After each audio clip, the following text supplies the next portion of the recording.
Hello, friends, and welcome to episode 20 of Ms. Story Mysteries Tales of Mysteries and Oddities. Today's collection of true creepy stories includes a horrifying experience while exploring an old basement and the tale of a friend who wasn't actually there. Sit back, relax, and enjoy. I remember sometime around February of my 5th grade year, a girl seemed to appear out of nowhere. I didn't have class with her, but she was in the class right next door. There were no doors separating the 5th grade classes from each other, only thin walls. She never really seemed to talk or interact with people, and I rarely saw her myself. She was almost never at school, and I don't think I ever heard the teacher call her name for attendance.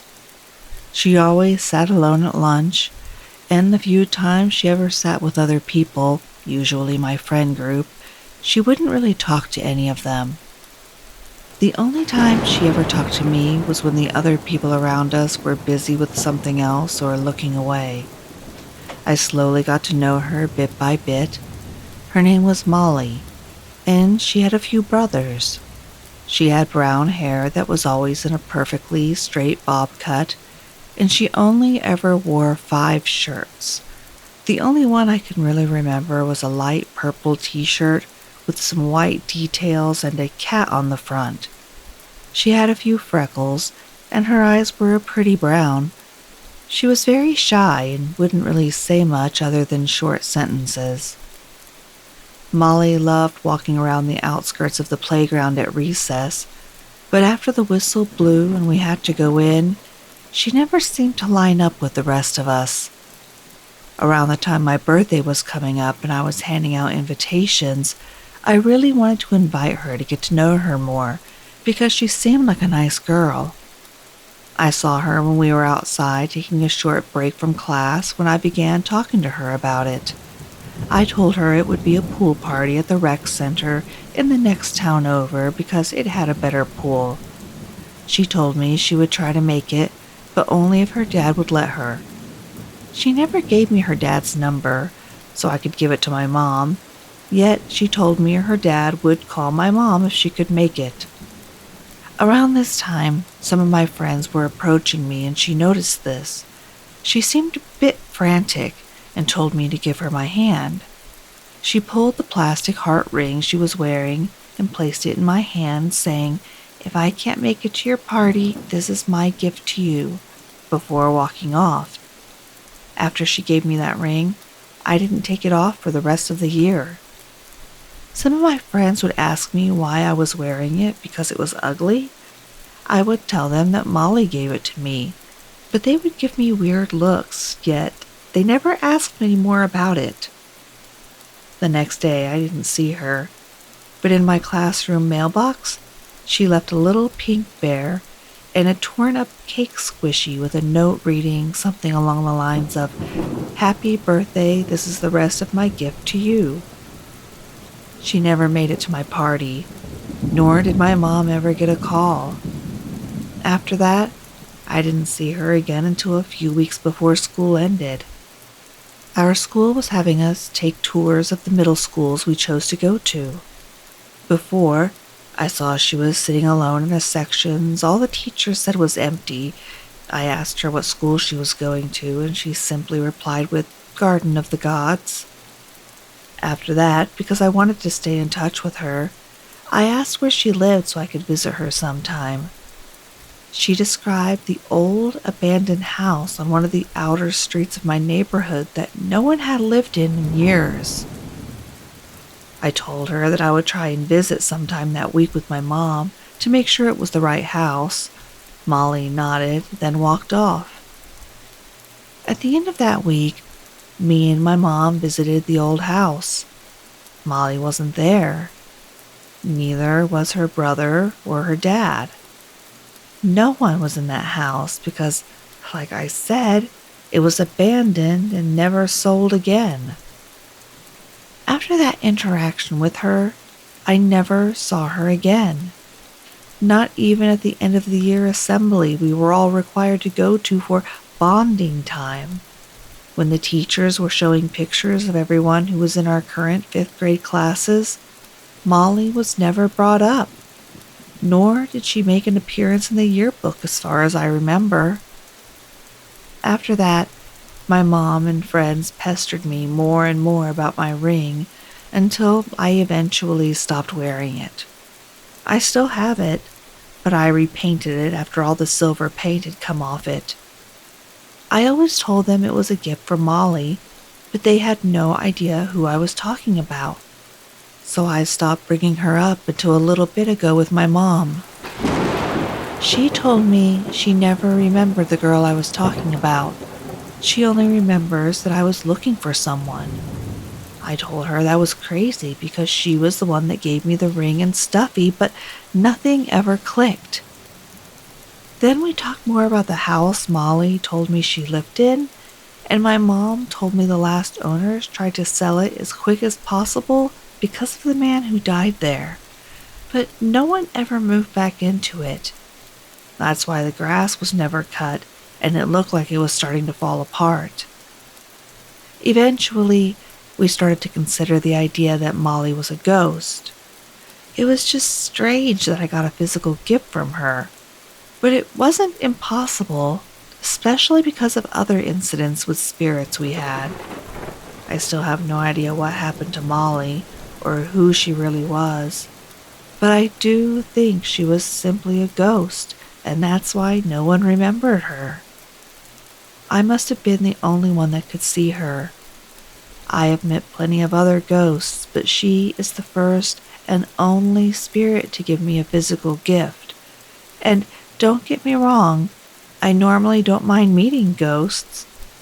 I just wish I knew she was one before I told the people that I did about her. I was young, about 10 or 11, and I was trying to go to sleep when I heard rustling outside.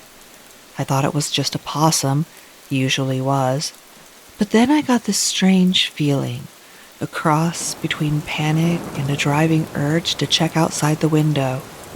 I gingerly poked my head out the window, and my eyes were immediately drawn down to something sitting in the corner of the garden, wedged right up against the house below my window. It looked like an old man. He was sitting, but the second I looked at him, he stood up blindingly fast, unnaturally fast. I can still remember staring down at the top of his head and him standing up as quick as lightning. I freaked out and freaked out my sister as well. My mother didn't believe me, of course. She didn't find anyone out there. I wasn't dreaming either. I was absolutely awake because I ran to get my mother and then I couldn't get back to sleep. I've never really had any reason to be truly scared. Looking back, there isn't one experience I can think of that truly terrified me. I've jumped countless times from sudden loud noises or catching something move in my peripheral vision. I cannot recall ever fully screaming or shouting, but maybe that's because I'm not a very outspoken person anyway and would rather mask my feelings from others. I lost my eldest daughter once. She was 2 and we were in B&Q, a hardware store. They have model bathrooms and kitchens. There I am admiring some taps or tiles or whatever it was. I turn around to the shower she was messing in and poof, gone. That was terrifying, but I wasn't scared, more frantic. Full disclosure, I found her taking a dump on one of the display toilets. Not my proudest moment, having to tell the employee they needed a cleanup in aisle 6. Anyway, so I haven't ever really been terrified, except once. It happened back when I was 17. I'd left school that summer and had 6 weeks before starting college. It was baking hot in the small rural town I lived in. Situated pretty much in the middle of England, it's an old coal mining town and a bit of British history here. All the mines were closed down, which decimated both the economy and job opportunities of the small pit towns throughout the country. Back to my town, if you're old enough, or at least look old enough, you spend your time in the local pubs. If you're not, you have nothing else to do but roam the streets seeking your own entertainment. Me and my friends were the latter. On the main road through town, away from other houses, stood a dilapidated house known as the O'Briens, a 4-story, 6-bedroom mansion compared to all the other houses in town. There was an old couple who lived there who, at this point, had passed away some years prior, called, you guessed it, the O'Briens. They had 2 daughters who had moved abroad and never claimed the house, so it just sat for years, building up dust and rotting away. A perfect opportunity for somewhere cool, private, and exciting for 6 teenagers to hang out. The house had a ridiculously big back garden, which was equally ridiculously overgrown. It literally took us the good part of a day to stomp down a pathway through the nettles and brush. Once through, there was a garage that we could drop down onto, which we pulled up the roof of to gain access. We spent nearly all summer in that house, hanging out, graffitiing the walls, drinking, smoking, etc. But there was one room that eluded us. From the garage, you headed through a kitchen, which now only consisted of a broken window that had been boarded up and a damaged set of cabinets on the back wall.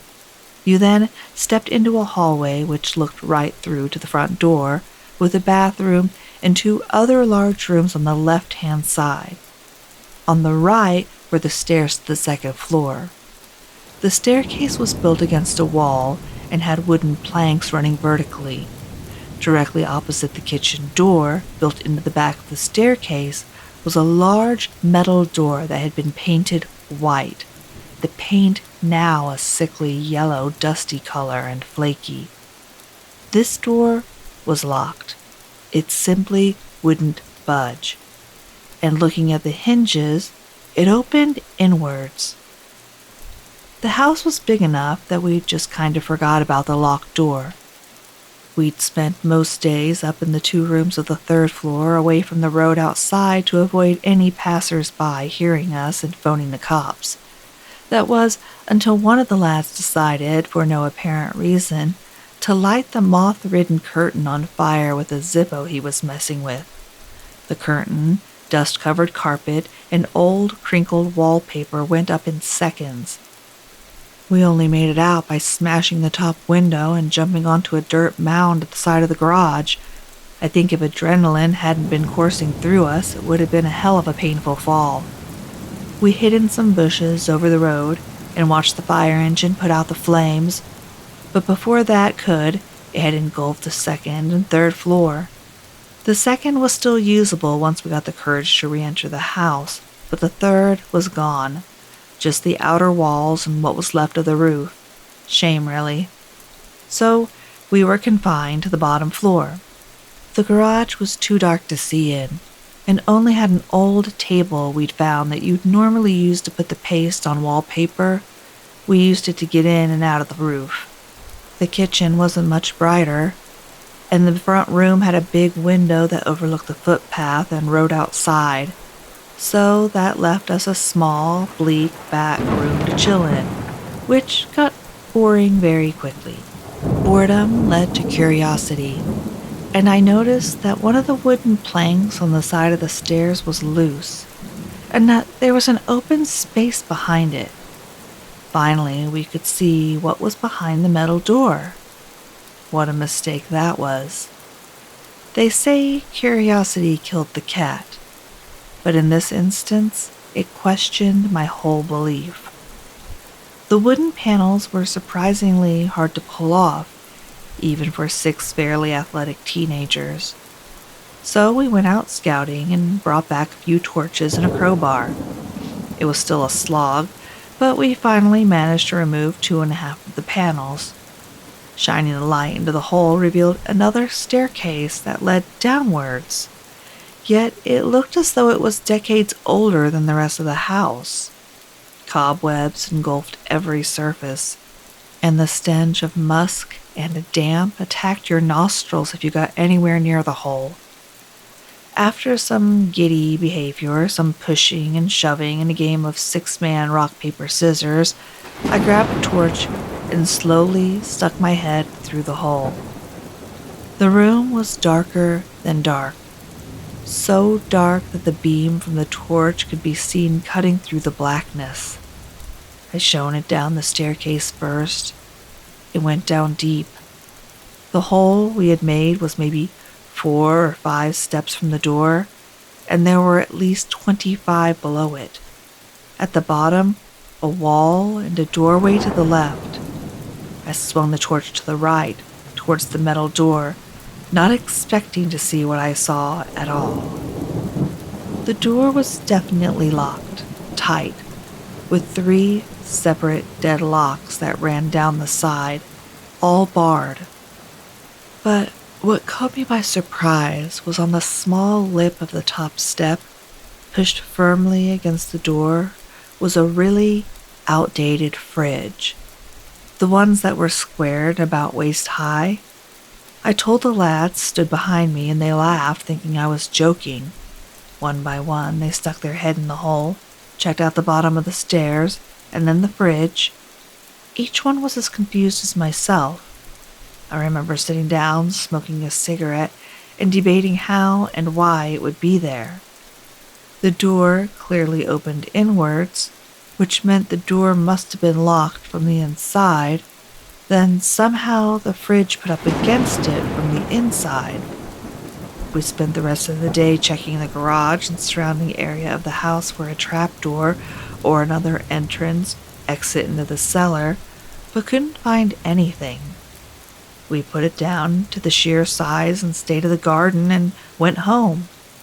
The next few visits to the house was us trying to decide who would enter the cellar first. No one wanted to. And no matter how many games of rock, paper, scissors we played, it was always best out of a higher number. Until one day, I'd had enough. We were sat in a circle in the other room, messing with stuff and just generally chatting, except me. I just sat and stared at this hole, this dark void in the wall. Finally, I got up, exclaimed my intentions, took the torch from my pocket, and stepped inside. Everyone else quickly and very excitedly followed. Immediately, the first few layers of the wooden steps just disintegrated under my feet. They turned into a mulch of damp splinters that clung to the sole of my shoe when I lifted my foot. It was worrying, but the stairs seemed sturdy enough. Each step I took downwards, the temperature dropped rapidly, and the air seemed to get thicker and thicker. The inches of dust that I kicked up didn't help also. Admittedly, I was a little scared, but I had 5 other lads behind me, so it was impossible to turn tail now. I headed down and reached the second to last step. I could see the doorway, which led to an open room. Pausing, I regained my courage with a few shaky, deep breaths and stepped through. The room was in a worse state than the stairs. Webs littered the rafters and floorboards above like moss. They hung from the ceiling in clumps, all tarnished with dust. Weirdly, thinking about it now, we never saw any spiders, though. The floor was carpeted in a layer of debris from the rotting wood above, dust and dirt. It was a miracle none of us ever fell through the floor above. This place was a mess. The room was huge, expanding underneath the bathroom and both rooms on the first floor. And it was dark. There was no light source other than the torches the 3 of us now carried.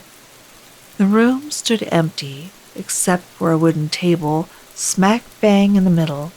No chair, nothing around it. But on it stood a metal plate, crudely bashed into shape, with the remnants of a black goo on it. Next to the plate stood a tall, uncorked green bottle. One of the boys went over to it and picked it up. It sloshed as he did so, with a liquid of deep brown and layers of dirt inside. I never smelled it, but apparently it was putrid. At first, we didn't see the other doorway.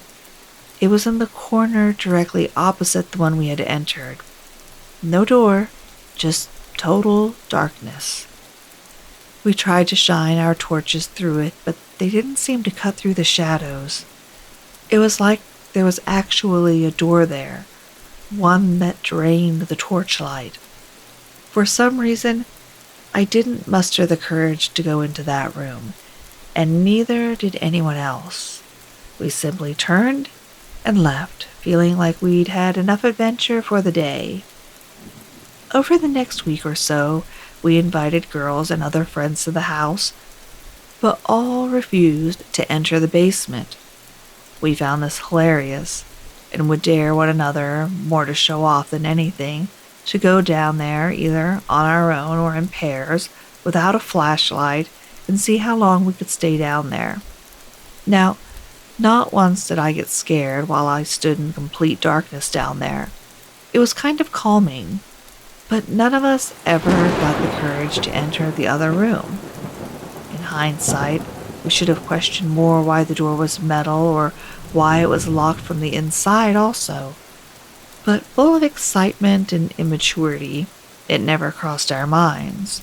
We just assumed that there would be some sort of other exit in the other room which led to the garden. Word quickly went round through the year groups of the O'Brien basement, and we definitely fed the rumors of it being haunted. Teenagers would ask us how to get into the house and for us to show them the barricaded door basement. So, because we thought we were cool, we spent another day making a maze in the garden, squashing pathways down that led away from the garage. We would then invite people into the house, lead them through the garden, into the garage, and show them the hole in the stairs. It got quite popular, and we decided to cash in on the opportunity. We told people that if they wanted to see the basement, they would have to do the initiation. As they came in, we would have one person sat on the fridge, and another at the bottom of the stairs, both with torches, and send the people into the first room, telling them that they had to stay there for 10 minutes with the torches turned off, and then we would let them out.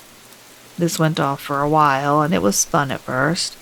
A lot of people bolted as soon as the torches were turned off, but some stayed. We'd cheer them back up the stairs when they completed it.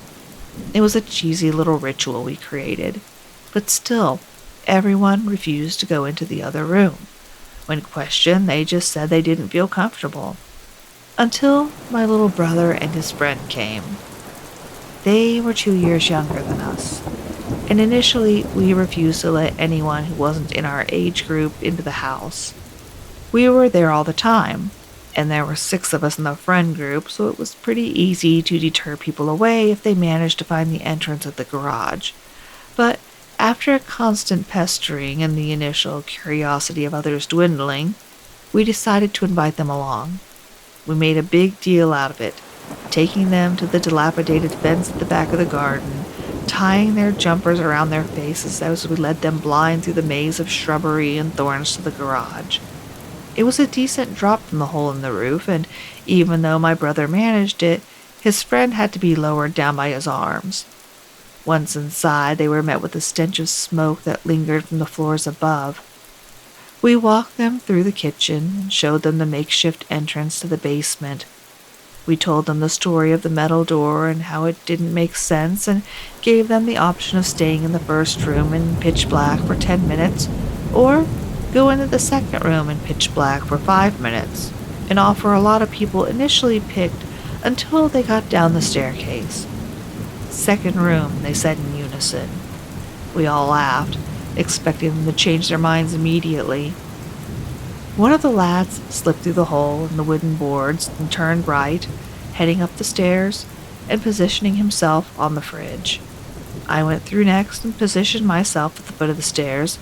I'd like to say at this point all of us regulars felt complete comfort going down to the bottom of the stairs practically alone. We'd all taken it in turns when bringing people down there and had done it numerous times each, so this time was no different. There was a giddy, nervous atmosphere when the 2 youngsters entered the staircase. The torches we used were cheap ones we'd gotten from the market, so they cast an eerie yellow glow. Slowly, my brother and his friend made it down the stairs, clearly attempting to show face and act unmoved by the state of the rotten, decaying wood around them. But as they trenched through the mulch, they stuck close together. They took their time, so much so the guy at the top shouted for them to hurry, and both nearly shit their pants.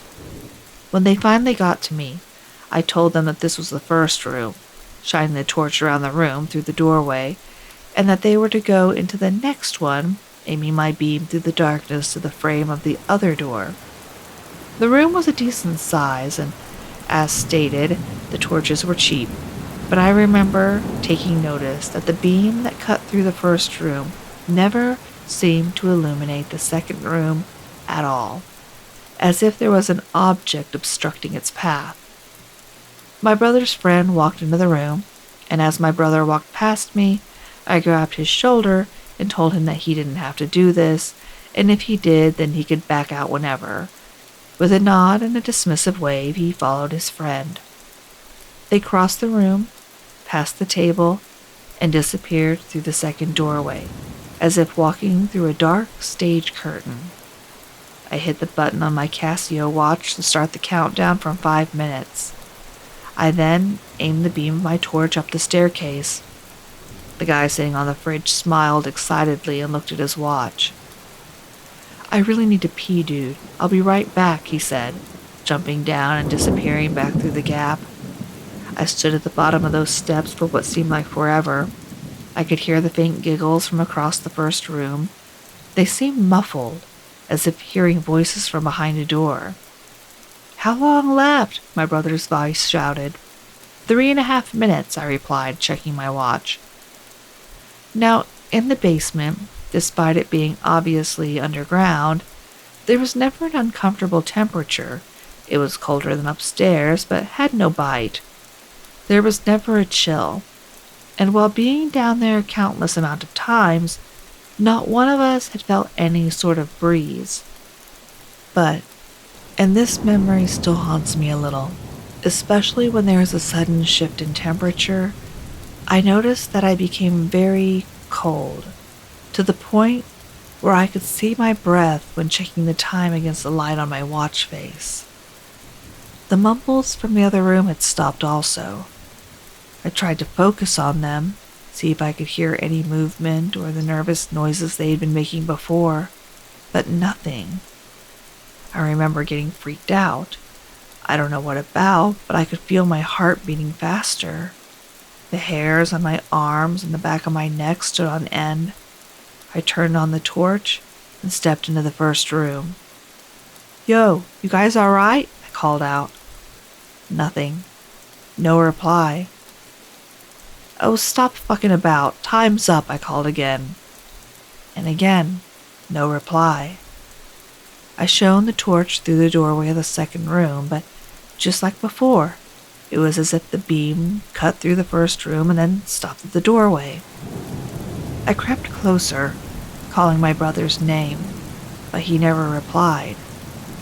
Then, clear as day, so loud it hurt my ears after the silence, a voice, deep, brash, and distorted, as if the sound had been twisted, bellowed, "Leave now." I froze on the spot, eyes fixated on the doorway.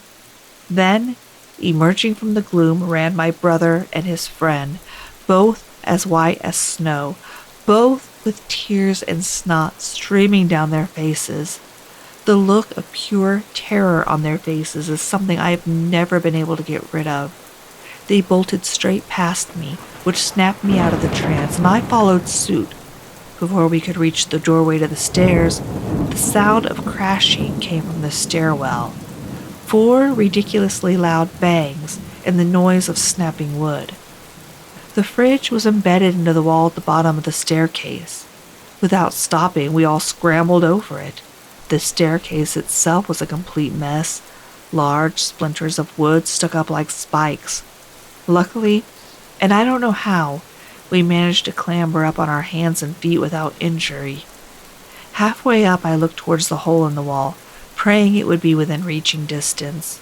Both the young lads were in front of me, both sobbing and screaming.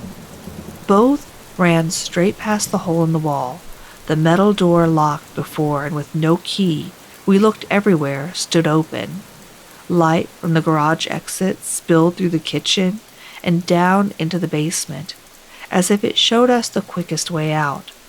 Instinct had set in by this point, and all three of us darted through the door, onto the table and up through the garage. My brother's friend, too small to get out there on his own, managed to get up without help. We ran through the garden maze. At some point, I had to grab hold of my brother to stop him from going down one of the many dead ends we had created and, without word, took the lead. We raced to the fence, squeezed through the hole, and collapsed on the field behind the property. I looked around, and there, also sat on the grass staring at the three of us, was everyone else who had been in the house. No one said a word. Everyone looked as scared as each other, except for the two younger boys. They wept, for a long time actually, as we all just sat there in silence and let them do it. Once they had stopped, we all got up without a word and went home. My brother said nothing to me on the way, or when we got back. He went into his room, I went into mine, and that was the end of that. No one went into the house again. It stood for a year or two, then was demolished. Apparently, one of the daughters had finally come over and claimed the land, only to sell it to some new build project. Now, a group of houses sits where the garden and house were. Nice-looking houses, to be fair. My brother still refuses to walk past that estate. They never built on the land directly above the cellar. Apparently, and I've never actually had this confirmed, but the builders refused to fill in the cellar for some reason, just bricked it up and left it as an open space despite being able to fit a perfectly good house on there. We only brought it up once within the friends group, and only because I convinced myself that it had been one of them that had opened the door somehow and moved the fridge, but they all swore it wasn't. They said that as soon as it started getting really cold in the house, they got spooked. They heard the voice and headed for the kitchen, noticed the door was open when they heard the loud bangs and bolted. I tried asking my brother about the room, but he completely shut down when I did. He quickly stopped being friends with the kid who went down with him, said they no longer had anything relevant to talk about. There are pictures that show the house after the fire. You can see the smashed window from the fire brigade and the black from the smoke around the top windows. The garage is behind, can't see it in the photo. Also, photos of the cleared land and of the new build with the obvious patch of grass where the basement would be. Well, that's all for episode 20. I hope you enjoyed these strange and spooky true stories. If you did, please like, and if you haven't already done so, subscribe. Now, if you have any true stories that you would like to share, please feel free to send a message to itsmizstorymystery@gmail.com. Until next time, take care of yourself and stay spooky.